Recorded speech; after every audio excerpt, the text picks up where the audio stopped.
On va passer à la suite des aventures de Kékéros. Alors, je vous rappelle que Kékéros a fini de détruire le pays des ours, de Saint-Pétersbourg à Vladivostok. Il n'y a aucun ours qui a survécu. Mission accomplie, les ours dégagés, out. Tous morts, au fond de leurs igloos. Nouvelle opération militaire, direction la Kanaki chez les Kanaks. Alors là, attention, parce que c'est un pays tropical chaud et humide, et il va falloir mouiller le slip. Kékéros va mater les Kanaks. Les Kanaks. Pour Kékéros, évidemment, c'est une balade de santé, facile, les doigts dans le nez.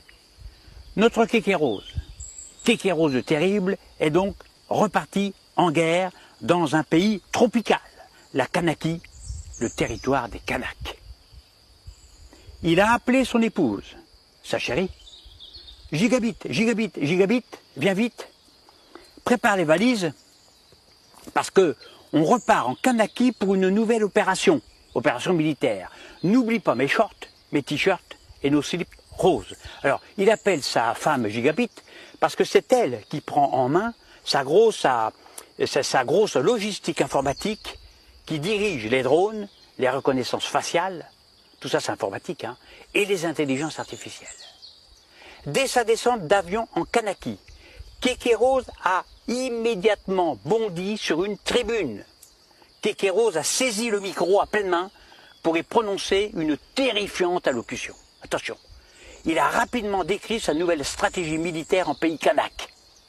Sa première phrase fut la suivante. Écoutez bien. Moi, Kékéros, je viens ici pour un apaisement constructif. Un apaisement constructif, qu'il a dit, chez les Kanaks. Un apaisement constructif, qu'il a dit de Kékéros. Eh bien, face à ces paroles alarmantes, les Kanaks ont immédiatement poussé des cris d'effroi, d'horreur, de désespoir. Certains sont allés se cacher à la cime des arbres les plus hauts. D'autres se sont réfugiés derrière des barrières de fortune, montées à la hâte avec des pelures de carottes sauvages.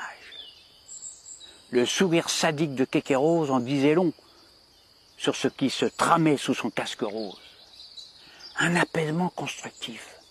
Jamais de leur vie, les Kanaks n'avaient entendu de tels propos épouvantables. Pour remporter cette nouvelle guerre, Kékéros compte accélérer son entraînement en boxe thaï, en MMA, baby-foot, tir de fléchettes sur cible spéciale, karaté, judo et ping-pong de guerre en corps à corps. Le ping-pong de guerre se pratique avec une balle en plastique rose antinucléaire, qui rebondit comme un castor dont les pattes et la queue ont été repeints en vert. D'autre part, Kékéros s'entraîne contre des soldats virtuels du métavers.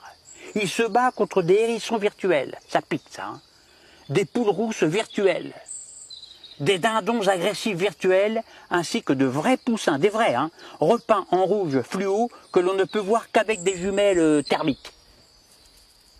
Avant la première attaque, Kékéros envisage d'envoyer une salve de réunion virtuelle.